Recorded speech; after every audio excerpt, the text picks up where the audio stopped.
Jeffree Star is one of the most influential people in the beauty industry today, but the makeup artist and CEO of his own makeup line has stirred up more than his fair share of drama over the last few years. He's made a ton of enemies along the way, so many actually that not all of them could even fit into this list. But damn, I gotta say, Jeffree does make some pretty darn good lipstick, doesn't he? You are about to hear the top 10 enemies of Jeffree Star. Starting things off at number 10, Gabriel Zamora. About a year after Dramageddon, Jeffree and Shane Dawson released their first series together in August of 2018, where Jeffree said, "Half of the people still think I'm the bad guy, when I only loved and cared about all these people, boosted them up and gave them all my connections. But I'm still the effing bad guy." Gabriel Zamora responded a few days later by posting a photo with Laura Lee, Nikita Dragun, and Manny Mua, all flipping the bird with the caption, "Bitch is bitter because without him, we're doing better." It was pretty clear to fans who the tweet was directed to, Jeffree Star. Zamora also fired off another tweet that said, "Imagine standing a racist. I could never. Honey, every time I was around him, he would constantly say racist things about black people." And well, people started digging into Gabriel's past and found him using the N-word in a tweet from 2012. After the whole Dramageddon thing and everybody released those really nasty, snotty apology videos, Gabriel ended up siding with Jeffree and apologized in a video called My Truth. But Gabriel was also one of Jeffree Star's most vocal critics during the James Charles takedown. As far as I know, the two still aren't on speaking terms. At number 9, Laura Lee. Jeffree once responded to a fan who was defending Laura on Twitter by saying, "You know nothing about her personality, her soul is pure evil." The tweet is now deleted, but I got the screenshot. Then Laura started liking angry fan tweets about Jeffree, like one that said, "I don't care what some grown dramatic man who can't keep a friendship wants to tweet about Laura Lee." No one really knew what happened between them. Most people think it's because Jeffree didn't invest in Laura's brand. When her racist tweets were exposed and she posted quite possibly the worst apology video ever, Jeffree, threw some major shade, so I'm assuming they're not friends still. And at 8, Manny Mua. Stay with me because this one is pretty confusing. I think I got it right, but let me know if I did get it wrong in the comments. Manny and Jeffree used to be really good friends. I believe the beef began in November in 2017 when Lee and Manny forgot to wish Jeffree a happy birthday. The beef got really heated in 2018 with the "bitch is bitter" picture, and Manny lost thousands of subscribers. He left social media for a few months, then a year later Manny posted a video called "I was cancelled last year." Then after Manny's video, Jeffree talked about fake friends in one of his videos, and then Manny posted the video "My Wake Up Call," and then afterward Jeffree went on a Twitter tirade where he accused Manny of posting about his mental health for publicity.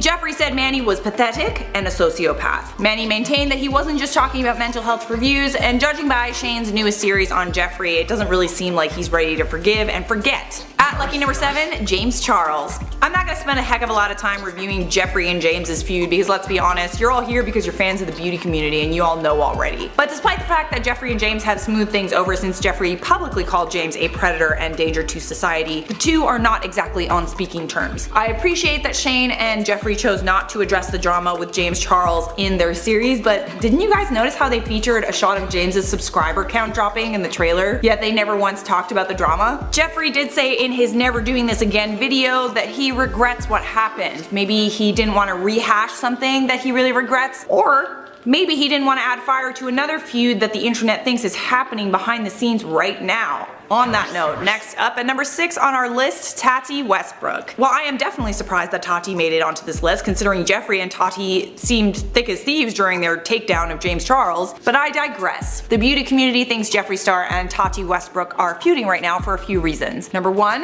Jeffree unfollowed Tati on Instagram. I love how like an unfollow is like the ultimate shade throw without actually saying anything. It's like, oh bitch, you unfollowed her.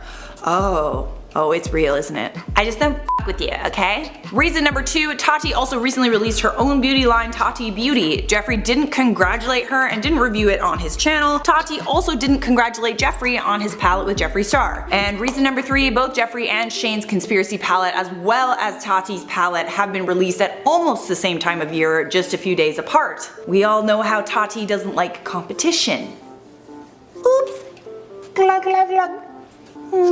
Jeffree and Tati have not confirmed publicly that they are feuding, which is why this one isn't higher on our list, but I mean, the evidence is pretty sus, not gonna lie. Halfway there now at number 5, Makeup Shayla. This feud has actually been reignited recently after Jeffree called Shayla's line of basic products, quote, trash. So this feud began when Star and Shayla were at an event where Jeffree said that Shayla told another beauty guru, Marielle, I'm sorry if I'm saying that incorrectly, but anyways, that she needed lip injections because her face was disproportionate. Damn dude, that's savage. Jeffree then went on Twitter to defend Marielle and called Shayla an Instagram nobody and the C word. He also threatened her with physical violence in this tweet. Shayla never admitted to her remarks, but Jeffree leaked a DM conversation between he and Marielle where she thanked him for standing up for her. At number 4 on our list, Jackie Aina. Back in 2018, Jackie posted an open letter to Jeffree Star on her Twitter account where she said that she would no longer overlook his racist behavior. She said in the letter, I quote, I have not and will not excuse his blatantly racist behavior and not his past references to me in derogatory terms, his use of the N-word, nor his efforts to eliminate spaces and opportunities for people of color. No one in the community should feel like they are protected enough to continuously say things to make black women feel ugly and ashamed in their own skin. This letter was a response to leaked text messages between Jeffree and his former hairstylist where he refers to Jackie as a quote gorilla. Jackie also featured Jeffree Star Cosmetics in her anti-haul video. And Jeffree never apologized, he just responded to Jackie by blocking her on Instagram, and he also called her an irrelevant rat. He said, I blocked that irrelevant rat months ago, way before her anti-haul. People use my name when their channels are stale. Worry about your career, not why someone blocked you. There's honestly a lot more to it, but as far as I know, Jeffree never apologized, and yeah, they still hate each other. In at 3, Too Faced founder Jared Blandino. Back in 2017, Blandino made comments that alluded to him being the person responsible for the unicorn makeup trend. The call out and backlash was so savage, Blandino had to disable comments on his Instagram page. Jeffree also called out Jared Blandino on Twitter for underpaying Nikki Tutorials. In 2016, Nikki Tutorials collaborated with Too Faced on a makeup palette that made Too Faced around $9 million, but Nikki only made about 50 grand from the collab. This is also something Jeffree mentioned recently in his series with Shane Dawson. To top it all off, Jeffree got into a public feud with Jared Blandino's sister when she called Jeffree's makeup line clown makeup. Getting close now at number 2, Kylie Jenner. Jeffree and Kylie's beef seems to have started when Kylie launched her own makeup line, the same makeup line that made her the youngest self-made billionaire ever. In April of 2016, Jeffree called out Kylie Jenner's lip glosses for having defective brushes, something other customers reported as well. Then a month later, Jeffree accused Kylie of overcharging for her lip kits in an interview with Racked. Kylie allegedly makes $5 formula but charges $20 or more. Then Jeffree called her out for using the same concealer packaging as his lipsticks. In 2018, Kylie removed Jeffree from her PR list. Later that year, Jeffree included Kylie Cosmetics in his infamous video, Full Face of Brands That Hate Me. March 2019 comes around when Kylie was named the youngest self-made billionaire by Forbes. Jeffree responded to this tweet by dictionary.com, I declined the feature, so they had to pick someone. Not sure how that makes sense though, because Jeffree is in his 30s and Kylie Jenner is 22, ergo he would not be the youngest self-made billionaire. Is he even a billionaire? I don't know.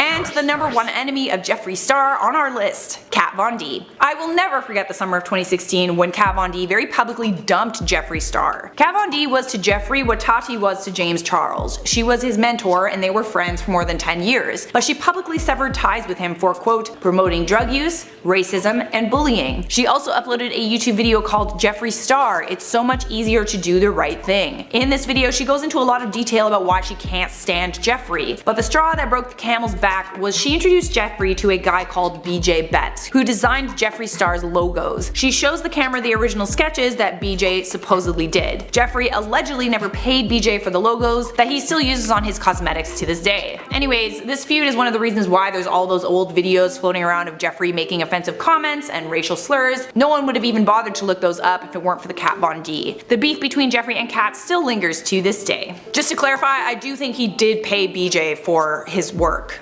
though, as far as I know. I don't really remember. Didn't look into it, doesn't really matter. Just wanted to make sure I mentioned that. Alright, the tea was hot today. I really hope Jeffree and Shane continue being friends. Not sure how that's gonna work out, but they seem like really good friends, so hopefully Shane doesn't end up on the next one of these lists. Jake Paul is no question one of the most hated people on the internet, and because of this, obviously he has a lot of enemies. Some of them YouTubers, some of them mainstream celebrities. But honestly, a lot of it's his own fault, as he makes enemies of whoever he can to get media clout. Let's get into the top 10 enemies of Jake Paul. Starting off at number 10, we have the Martinez twins. The people that just all around make Jake Paul look the worst are former Team 10 members, with them usually making juicy videos on why they left the squad. The worst of them was from the Martinez twins, who were brothers from Spain, who were invited by Jake Paul to come and live with him in LA, and they were part of the OG squad, even getting a part in the massive It's Everyday Bro music video. But when they decided to leave, they made a scathing video against Jake, talking about all the reasons that they left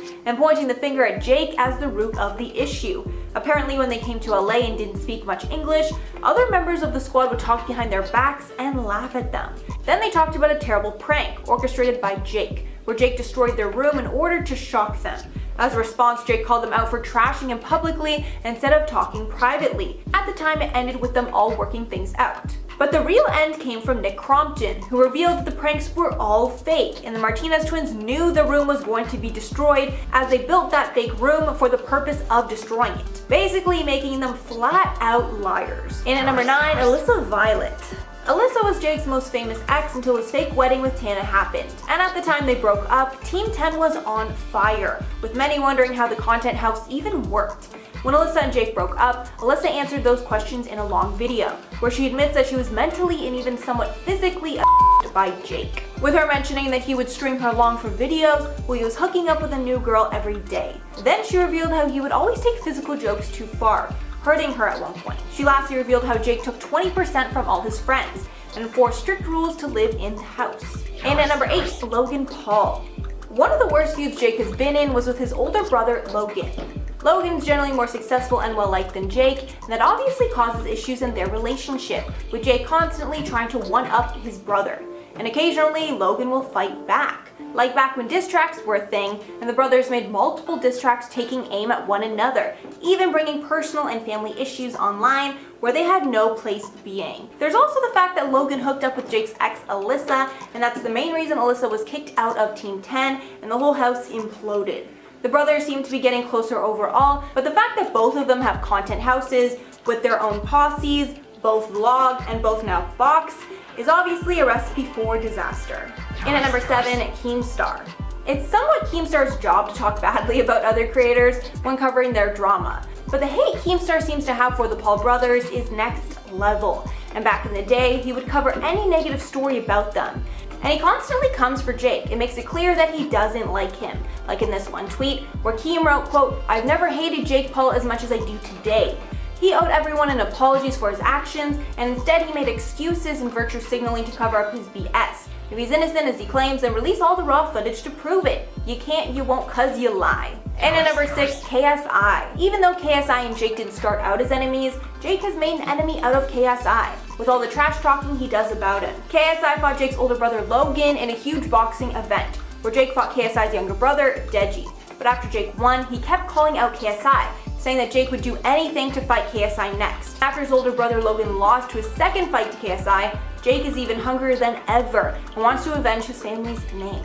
Halfway number 5, Conor McGregor. A new enemy of Jake's is definitely Conor McGregor, as Jake is doing everything in his power to get a fight with the UFC boxer, especially now that Logan will be fighting Floyd Mayweather Jr. Recently, Jake uploaded an insane 1-minute video disrespectfully calling out Conor for the fight, saying in the video, quote, "Good morning, Conor McGregor. My team sent you a $50 million offer this morning. 50 million cash proof of funds, the biggest offer you've ever been offered, but you're still scared to fight me. Conor, you're ducking me because you don't want to lose to a YouTuber. You're 0-1 as a boxer, I'm 2-0 as a boxer." Then going on to trash talk him some more, even bringing up Conor's wife and calling her a 4. And to make matters worse, after dissing Conor's wife, Dee Devlin, Jake Paul decided to follow her on Instagram, with her now being the only person that he follows. And I'm sure McGregor wants to knock him out right about now.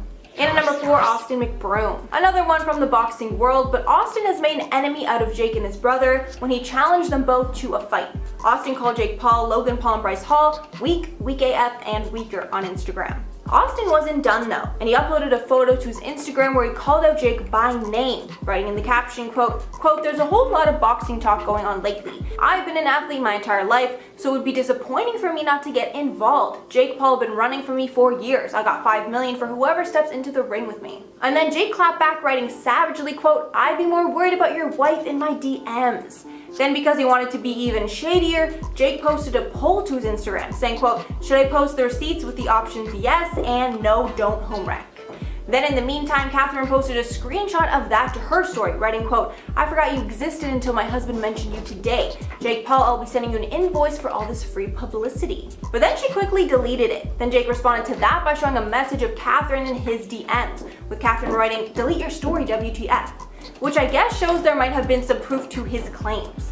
And this one is really wild, but I can definitely see this fight actually taking place. And at number 3, Gigi Hadid. This one is incredibly random, but Jake made an enemy out of Gigi Hadid when she had no choice but to call him out for his childish behavior. It all started when Jake and Gigi's boyfriend Zayn Malik had a confrontation at a Vegas hotel. After Jake tweeted out that he was gonna clap Zayn from One Direction, Gigi responded back, quote, "LOL, cause he doesn't care to hang with you and your embarrassing crew of YouTube groupies. Home alone with his best friends like a respectful king, cause he has me, sweetie. Unbothered by your irrelevant, ugly ass. Go to bed." And that was basically the bird of the century. And after that Jake had no choice but to sit down, with Jake tweeting out a semi-apology later, blaming it on the alcohol. And at number 2, Tana Mojo. Although Tana and Jake are on good terms now, there was a point in time where Tana made Jake look incredibly bad.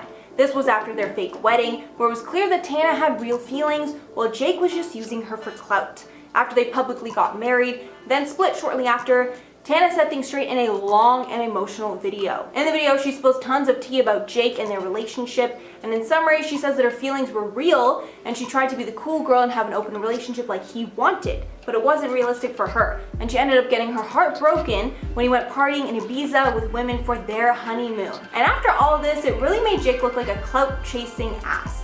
And the fact that Jake started dating Julia Rose like immediately after Tana also was just a really bad look. And finally, at number 1, Disney. Disney definitely hates Jake Paul because they hate anything that makes them look bad, obviously. And Jake did that in spades when he embarrassed the company so bad that he was fired from the hit Disney show Bizarre Bark. The story here is that when Jake was becoming popular on Vine, he also wanted to try his hand at acting, and he was cast on Bizarre Bark. But since Jake started Team 10 and vlogging around that same time, it wasn't long before his online life started to negatively affect his Disney Channel show. After a massive slew of bad press, Jake and Disney released statements that they had parted ways, with Disney saying in their statement, quote, "We mutually agree that Jake Paul will leave his role." Jake also spoke about the matter on his Twitter, where he says that they mutually decided it was his time to leave and he would be pursuing social media full time. But even though the statements made it seem like they left off on a good note, we know that's not the case. And we learned later that he was fired from Disney for being a nuisance practically anywhere and everywhere.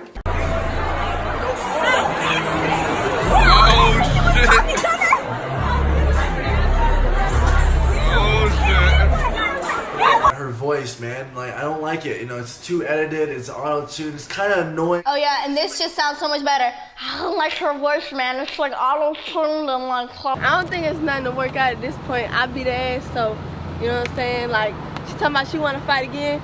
But it ain't nothing to fight, I already beat her ass. Danielle Bregoli has only been around for about 3 years now. After going viral for telling a Dr. Phil audience member to cash her outside, the internet had a field day. Memes were made, merchandise was sold, and some of the biggest names in YouTube at the time, like Logan Paul, had gotten her in videos. It seemed like many viral things, Danielle was going to come and go. But that's not what happened. Instead, she managed to stay relevant and capitalize on her opportunity. Of course, that included her starting beef with a lot of people. You know, the classic way to stay relevant. Here are the top 10 enemies of Danielle Bregoli. Starting our list off at number 10, Barbara Ann Bregoli. That's right, her own mother is starting off our list. Now, though it seems like these two have worked together to turn Danielle into the budding rap star she's become as Bad Baby, unfortunately, it doesn't seem like her mother is her best influence. Following their Dr. Phil debut, Danielle was sent to the ranch for about 4 months. While she was there, she completely turned around, became a great leader, and got along with the other girls. Then according to Dr. Phil, literally after just a night of being home with her mother, all the progress went down the drain. She regressed and went back to her original ways of hating everyone and always being angry. Dr. Phil blamed Barbara Ann for that, saying she was tracking down people talking poorly about her online and threatening them, getting Danielle involved too.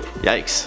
And at number 9, we got Lil Tay. It seems this beef was more so inherited through the feud Woah Vicky and Danielle had, but nonetheless, Lil Tay was certainly involved, just running her mouth as she's known to do. I'm not sure Danielle paid much attention to the little 9 or 10-year-old girl that was running her mouth at her, but with that being said, I don't think Danielle feels too fondly of Lil Tay. Then again, when comparing careers, I mean Danielle's been doing quite well for herself, and Lil Tay, well, she's not really a thing anymore. After the situation with her mom and her brother, it seems like Lil Tay is a thing of the past, and that in itself might be enough for Danielle to move on and forget about her and all the beef they had together. together. Coming at number 8, we got Soulja Boy. Now this beef is quite an interesting one. It all started on Twitter and seemingly out of nowhere. Not really sure what compelled Danielle to do what she did, but she randomly tweeted "F you" at Soulja Boy. Simple as that. I don't know. She's Danielle and she does what she wants. Obviously Soulja isn't going to take that from a random 13-year-old who went viral for being on Dr. Phil, so he responded "F you too, ugly little bitch." Imagine that, a 13-year-old and a grown man fighting on Twitter. What a world. Danielle responded with, "I made more money this week than you did last year. Go cuddle with your Draco, ho." And that seemed to be the end of that. What's even more interesting is Soulja and Danielle apparently now have a song in the works, so not really sure where the beef stemmed from and when or how it ended, but apparently we've all moved on. Number 7, we got Kim Kardashian. I won't lie, I wasn't expecting it either, but apparently there's some serious beef here, depending who you ask, of course. Kim apparently has no idea who Danielle is, which obviously Danielle has a problem with. In March of 2019, Paper Magazine tweeted a photo of Kim and Danielle sitting together captioned, "I think about this a lot." Danielle then retweeted the photo and captioned it, "I don't." But there's much more history to it than just that. Back in 2017, TMZ asked Danielle about the Kardashians and Jenners, to which Danielle said, "Bitch, I would whoop every Kardashian there is," and then said Kim is only famous because of her leaked sex tape with Ray J. The photo you see is apparently from July of 2017, which Bregoli explains was taken after a mutual friend introduced her to Kim while they were getting lunch at the same spot. Kim, however, claims Danielle was introduced to her as a fan, along with others, and she was just being nice. Of course, Danielle responded to that claim saying, "Why people lying like, you know who I am, the f I could have popped one of your titties while I was sitting next to you, and I was nice, and I didn't do that shit. So, you know, that's that." So nice of Danielle not to do that to her. Number 6, we got Rice Gum. Now, it's slightly confusing how this all started, but like many feuds, Danielle just seems to have a hard time taking criticism or having anyone really talk about her. So apparently Danielle dropped a video making fun of Jacob Sartorius, which led to Jacob and Rice Gum putting out a video reacting to it. Then they made a diss track, and it seemed to start a feud between Rice and Danielle. A lot of tweets were sent, a ton of YouTube videos / diss tracks were made, and it seems as of today the two of them still aren't on the best terms. Rice has called Danielle a handful of names I won't repeat, but you can be sure Danielle did the same thing to Rice, but you know, much worse because, I mean, like, you know, she's a savage. Coming at number 5, we got Dr. Phil. Of course this man was going to be on the list, how could he not be? Not to say that they have beef, but I mean, considering how she told Dr. Phil on his show that she made him and that he was nothing before she came on, I don't think our boy Phil feels too kindly toward her. I mean, he fully called out her mom for ruining all the progress she made when Danielle was sent to the ranch for 4 months, and he told Joe Rogan he takes no credit or blame for her success. And although Dr. Phil admits he's never listened to her music, he still doesn't understand how she's gotten so famous, telling Rogan it makes no sense. I'm sure when asked about Dr. Phil, Danielle has some choice words for him to say the least. In number 4, we got Iggy Azalea. Like most, if not all of her beefs, it seems this one started with Danielle just calling out Iggy. In her song Hi Bish remix, she called Iggy a broke bitch. Iggy responded on Instagram, and then they had a run-in at Cardi B's Fashion Nova party. That's when Danielle threw a drink at Iggy, and then the beef really took off. The two went at it over Instagram, and then Iggy dropped a video called Sally Walker, which shows a redhead getting hit by a car, and the rest of the music video taking place at her funeral. Iggy also raps, "You ain't gonna do shit, you just act ratchet, and play with me, you gonna get backhanded." So, I feel like maybe that was aimed at Danielle? Maybe? What do I know? In at number 3, Spirit Airlines. After Danielle's mother, Barbara Ann, got into an altercation with another passenger on Spirit Airlines, Danielle got involved throwing hands. This altercation led to all 3 women being escorted off of the flight, and Danielle and Barbara Ann getting a lifetime ban from flying with Spirit Airlines. Of course, after the incident, you know Danielle went to Instagram to not only explain her side of the story, but talk about how awful Spirit Airlines is and how much she hates them. Because, you know, she can never be in the wrong. I feel like making this video alone will get her to come after me. Which, I don't know, that'd be kind of funny, I think. Like if she was like tweeting at me like, "You dumbass, Prince Eric looking bitch." I don't know, I'd be like, that's me. So, coming at number 2, Ira Peskowitz. For those of you unaware, Ira is Danielle's biological father, and the two seem to have less than an ideal relationship. Ira claims his daughter is simply being exploited for money, and he wants to make sure she's properly taken care of. Danielle claims Ira hasn't been in her life and wants to be a part of it now that she's making money because he only sees her as a cash grab. Either way, it's a sad situation, but Ira did leave Barbara Ann to raise Danielle alone, and he went on to meet someone else and start a family with her. Ira has other children with his current wife, but according to him, he still wants to be a part of Danielle's life. She's not into it and has publicly said many times she wants nothing to do with her dad. So much so, she even went to court and allegedly made Ira give up his parental rights, giving Barbara Ann sole custody. And in at number 1, we got Whoa Vicky. These two have quite a history, which seems to stem from a guy. Vicky's side of the story is that she was hanging out with some guy named Malik that Danielle was into. She got jealous when she saw Vicky hanging out with him and decided to go after her over Instagram or Twitter. They've had a handful of run-ins, including their most recent altercation at a studio in Atlanta, which seemed to show Vicky on top of Danielle, giving her the good old 1-2. Danielle then called out Vicky, telling her to meet at another studio where they could fight one-on-one, on, and most recently said she'd be willing to fight Vicky in a boxing match similar to that of KSI and Logan Paul, but I don't see that happening in the foreseeable future. For now, it looks like the two will just have to continue dropping diss tracks aimed at each other and calling each other out over social media. Today, I'm talking about the top 10 enemies of James Charles. It's been a great few years for him, no doubt, but would I be lying if I was to say he's, scandalous? No. So it turns out if you make friendships online, sometimes your arguments are online too, and James probably knows this. Before we get into it, I'd like to point out that not all of these people are current enemies. They felt the fire of animosity at one point, but may not have the same heat with it right now. But that's enough chit chat, we have a lot to talk about, so let's get into it. Starting us off at number 10 is Thomas Halbert. Now, this feud is a throwback all the way back to February of 2017. At that point, Thomas found out that James had unfollowed him after hanging out with some more popular YouTubers. And at that point, it was reasoned that possibly Thomas saw James as a social climber after hanging out with Jeffree Star and Manny Mua. Now, please remember that 2017 was another time. The whole Jeffree Star thing, we'll get into that later. But anyways, after Thomas realized this, he came after James on Twitter. While saying, "I rebuke your tomfoolery," he came with receipts about James's yearbook photo. And this is the one he posted with the highlighter on, saying that he had to retake his photos. Anyways, Thomas posted a before and after of the edited photo and a text conversation that seemed to be with James. After all of this, there remains to be tension between the two, it kinda seems. So Thomas made a satire video recently entering James's new YouTube influencer competition, and James commented on it. Well, it looks like we have 1 out of 6. So, either James is playing along or he is trying to insinuate that Thomas is a small enough YouTuber that he is allowed to enter this influencer competition.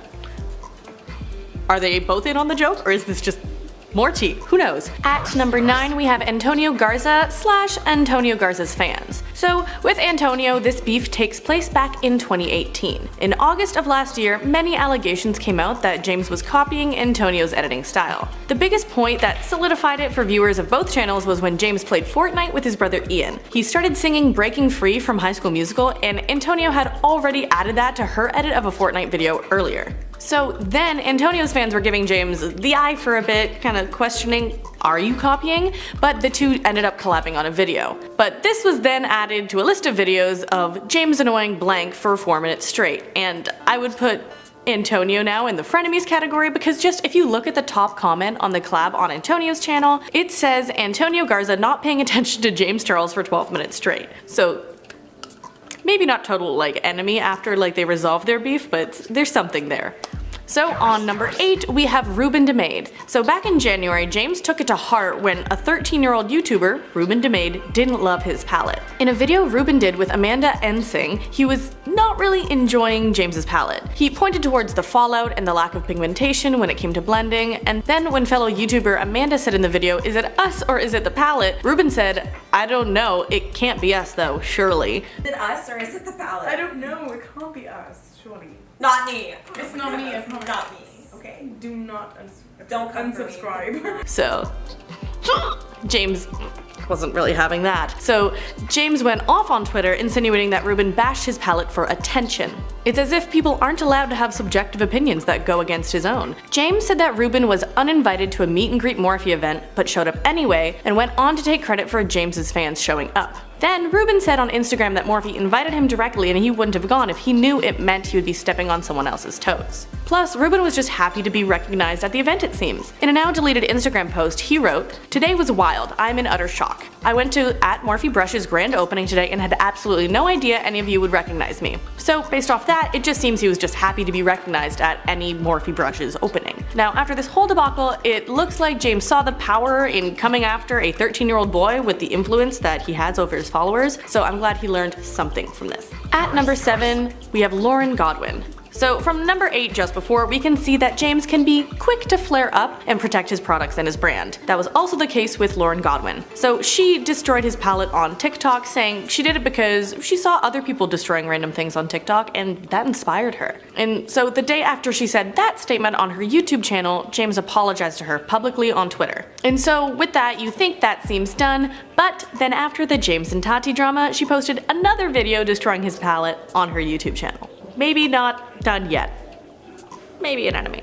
Okay, I know I dropped the big T name, Tati, but we aren't there yet. First, number 6, Marlena Stell of Makeup Geek. So in 2018, after the success of Jeffree Star and Shane Dawson's first collab, James mentioned that he wanted to work on a doc exposing the truth of the beauty industry. Then in September of 2018, Marlena Stell announced on Twitter that she was filming a documentary with Netflix on the beauty industry. James was livid. He said so himself in a tweet. So he tried then, after publicly being livid, to reach out to Netflix and pitch his own documentary while putting down Marlena. So that original tension between James and Marlena came from the video Marlena posted where she exposed how much beauty YouTubers or influencers could make per post. So after all this on Twitter, Marlena tweeted back at James saying Netflix approached her and would like to have some of his input if he would like. So the text conversation is pretty long, but the tea really sits with Marlene telling James he's not even 21, and then James being sassy and saying, yeah, I'm not even 21 yet, as in he's done so much. Well,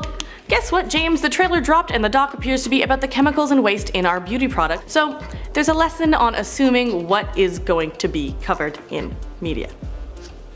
But let's move on to number 5. The cast of It. Now I hope we all remember this iconic moment when the entire cast of It decided to drag James. So in 2017, when the first movie came out, James went to see it and tweeted from the theater about 5 minutes in that it was awful. Now Finn Wolfhard found this and said, "Why are you on your phone? Rule 1. And then it didn't stop there. James decided to do a Pennywise look, probably because it was trending at the time, and yeah, guess who noticed? Another member of the It cast. So Wyatt Olaf subtweeted James saying, "When you decide to exploit a movie that you hate for money and attention, cause why not?" And then James replied with 2 blue hearts and a "thank you, sister." So unbeknownst to James, the world doesn't revolve around him and his branding, so Olaf corrected him and said, "Brother, but okay." And then James said, "We're all sisters down here," with a little red balloon emoji, because sisters in reference to his fans calling sisters. But then another It cast member chimed in and said, but stop though. And honestly, the whole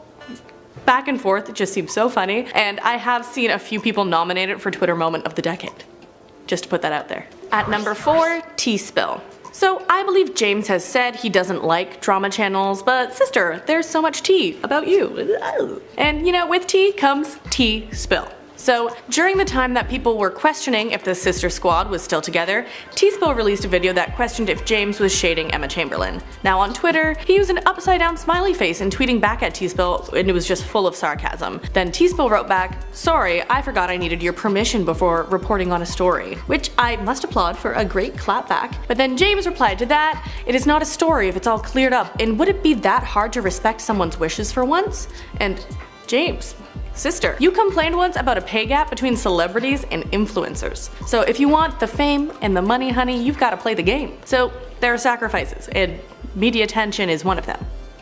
Yes. Literally another drama channel reported on this drama between James and T-Spill. And now I am. This is too meta, so we need to move on. Yeah, the YouTubers are always providing some tea it seems, so let's begin to address some of Dramageddon 2. And so this starts with our number 3, Gage Gomez. So James felt like he was being played by Gomez after they had been talking for a while. James said that Gomez said that he was bi-curious and wanted to explore their feelings, so they did so at Coachella. But then James felt used for a free Coachella trip when Gomez wasn't romantically interested in him. Gomez argued in a video on his own channel that he wasn't bi-baiting Charles, but was genuinely curious and wanted to figure out if he liked him. So obviously I don't know the whole story, but it seems like either way, no one owes you their romantic feelings, and it makes sense if you feel hurt, but that's not a reason to come after someone publicly. On to number 2, and still in the realm of Dramageddon 2, is Jeffree Star. Now, this is a feud that may be resolved, but let's take a look back to see what we can learn from it. So during the whole Tati debacle, Jeffree took a side. Blatantly. In a tweet, he called James a danger to society and backed Tati 100%. And this wasn't just a Twitter feud. James and Jeffree's companies severed ties as well. People noticed pretty quick when James's merch site was just down. And then James said in a video that it was actually he that cut ties with Jeffree's company, Killer Merch. Now, James then relaunched with Ultra Brand, as you can see in the bottom corner of his website, and you can see similar branding or labels on like Cody Co's and Noel Miller's website that they're represented by Killer Merch. So then later, Jeffree walked back his accusations in a video called "Never Doing This Again," so hopefully this shows you all, again, to never assume things before you hear both sides of the story. And yes, obviously at number 1 we have Tatty Westbrook. You can gripe all you want about something that one of your friends did, but it's another thing entirely to post all the reasons you dislike and don't trust someone online, especially if it's before you have talked to them. It seems like many beauty gurus would rather send their followers to hate on their supposed friends online than confront their issues with one another, but that's just me.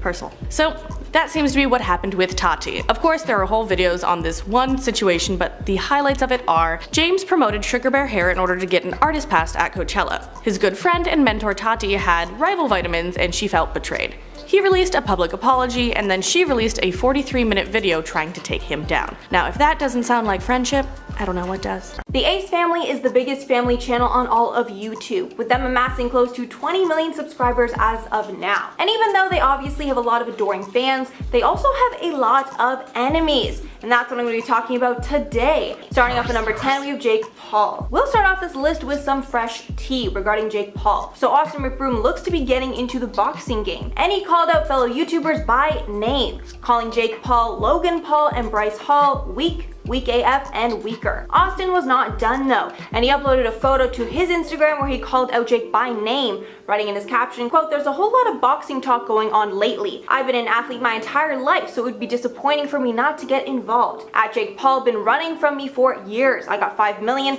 for whoever steps into the ring with me." And then Jake clapped back savagely, writing, quote, "I'd be more worried about your wife in my DMs." Then, because he wanted to get even shadier, Jake posted a poll to his Instagram asking, quote, "Should I post the receipts?" with the options yes and no, don't home wreck. Then in the meantime, Catherine posted a screenshot of that to her story, writing, quote, "I forgot you existed until my husband mentioned you today. At Jake Paul will be sending you an invoice for this free publicity." But then she quickly deleted that. Then Jake responded to that by showing a message from Catherine in his DMs, with Catherine writing, "Delete your story, WTF," which I guess shows that there might be some proof to his claim. And wow, I just hope that if there is any DMs going around, someone exposes those. That would be iconic. Oh my god. In at number 9, Logan Paul. Next up, we have Logan Paul, who was also called out in Austin's Instagram story. But Logan clapped back in a different way, saying he has way too much dirt on Austin, so he would never want to get into the ring with him. And damn, okay, Logan's got the receipts, I guess. With Logan saying on his podcast, quote, "It's a good play to get some attention quickly," because he did. He called out Bryce Hall, he called out me and Jake. He made a comment some shit like, "Yo, y'all been acting like vets when you've only been boxing for 2 or 3 years. But then the shade came, with Logan saying, quote, "We know too much. It's a dangerous game for Austin. It's a very dangerous game because it's so much more than just a fight. There's a lot of chirping. There's a lot that gets exposed. If you have something in your life that hasn't come out yet, trust me, it'll come out in a press conference." And damn, that means that the Paul brothers know some shady stuff about Austin. And if I were to guess, I would assume it would be around cheating. In at number 8, Bryce Hall. So Bryce Hall was another influencer called out by Austin for a boxing match. And even though Bryce hasn't been in a fight yet, he seems hungry to start. But Bryce didn't entertain the obvious clout chase, tweeting out after, quote, "Why did I see this 30-year-old man call me out on his Instagram story when he has my number? Don't you have a whole family to take care of, bro? I'd be embarrassed as a father if I were you right now." Then in another tweet adding, "Do people still know Austin Mcbroom?" Bryce addressed it further on Josh Richards' Tea Talk segment, where he said that he was not planning to fight Austin for 5 million, but joking he might do it for more. Then also saying that Austin did himself dirty by posting really good pictures of the guys that he called weak because they all look more buff than Austin, which honestly is like a little bit true. In at number 7, Cole Carrigan. There's no question that the person that the Ace family hates the most is Cole Carrigan. That's because Cole brought to light allegations that Austin had cheated on Catherine countless times in the past, and also unearthed allegations that allegedly Austin had also forced himself on one of Cole's friends. It started when Cole sent out a very cryptic tweet saying how Catherine wasn't at Austin's birthday party, and that he had been out at clubs plenty of times without Catherine. Then he said that one night he got a call from one of his friends, in tears because Austin had just forced himself on her, with Cole showing text messages of strange interactions Austin had with other women, as well as a picture of bloody sheets after, an incident. Cole even showed that one of the alleged victims even received an anonymous text message telling her to stop talking about the Ace family. After all was said and done, Cole was outed by Keemstar as someone who was just looking for a payout from the Ace family, but that doesn't mean that everything that he said was a lie. In at number 6, H3. H3's Ethan and Hila Klein probably aren't high on his list of enemies, but I'm sure Austin does not like the couple because they openly talk about their dislike of the Ace family. They even did a segment of their popular content court series on the Ace family where they spent close to 2 hours talking about all the couple's scandals. And honestly, I forgot just how many scandals the family was in until I watched that video. And the consensus in the comments is that Austin is a terrible person, Catherine probably wants to leave, but she's not sure she can, and they do everything for content, which probably all that's true. Halfway number 5, Brittany Broski. When Austin was called out by fans for not posting a video, he responded by getting angry and calling them ungrateful. In a slew of now deleted tweets, Austin said, quote, "Some of y'all are ungrateful for free content. Some of y'all should be charged every time you watch someone's video. I don't know why y'all think it's just so easy to make videos every day or every other day. If it was so easy, everyone including yourself would be doing it." And tons of fans and fellow influencers hopped on the Austin hate bandwagon to call him out. Brittany Broski, a TikTok star that goes by Kombucha Girl, wrote, quote, "Being a content creator is a dream job. You get paid to film yourself having fun. Get that nasty shit off my timeline. Be grateful for the life you have." And damn, she did not hold back, but I mean, facts were spoken. In at number 4, their neighbor. One person that exposed the hell out of the family with receipts was their neighbor. So the Ace family lives in a massive mansion in the hills, so naturally there are other people that live, above and below them. Well, since Austin made the incredibly mature decision to buy a jet ski and use it in their infinity pool, massive amounts of water are coming down from their house into their neighbor's property, even causing mudslides. A relative of the neighbor tweeted out to Philip DeFranco, saying, quote, "In the D-bag of the day for the YouTuber The Ace family for riding a jet ski in their pool and creating mudslides that destroy my uncle's property and grapes." Adding, quote, "They have done it multiple times and we told the city about it, but they continue to do so." And they also shared a video of it where you can see copious amounts of water falling down onto their property. The disrespect here is honestly just next level. Even worse, they didn't seem to care about the backlash at all and responded to that saying that they were just, quote, "living their lives." They are such trash. In at number 3, drama channels. This one's kind of a no-brainer, but obviously the family absolutely hates drama channels. The Ace family does their best to be incredibly two-faced, only showing the absolute perfect parts of their lives online, and keeping the rest of it far, far away from their viewers. But drama channels bring a lot of their bad actions to light, and put a platform behind all the people calling them out. And since I've never seen a drama channel say a positive word about the family, I'm sure they wishes that they would all just go away. In at number 2, Keemstar. Keemstar is one that I'm not too sure about, because in a way he makes their lives a living hell, but he's also somewhat stood with the family in the past. So obviously Drama Alert is the biggest drama channel, and when that whole scandal with Austin cheating and then allegedly being forceful with women came out, Keem was covering the drama, making Austin look terrible. Until Cole Carrigan tried to make it seem like Keemstar was paid off $500,000 by the Ace family when Keemstar just made a bad joke. But that joke ended up unraveling the whole scandal and exposed Cole for trying to get money from the family to stay quiet, under the assumption that they just paid $500K to Keem. As a result, at the end of the scandal, Keem tweeted out, quote, "My prediction, Ace family gets away with it because it was all handled in the most irresponsible way ever by that clown," referring to Cole Carrigan. And finally, number 1, Drew Goodin. Drew might not be someone incredibly high on their list, but Drew, along with other commentary channels, is known for roasting the family when needed. Like when they got in their scandal for saying it was cool to work at a restaurant for a day, just showing how disconnected from reality that they are. Drew tweeted out, quote, "Imagine being so disconnected from reality that you get this excited about pretending to work in a restaurant for 2 hours. Which even got the attention of Chrissy Teigen, who replied to Drew's tweet saying, quote, "Who are these people even?" He even made a massive video on the family called Losing Your Relatability, where the couple is clearly shown in the thumbnail. As of now, the critique of the family has 6.3 million views, so clearly it was well received.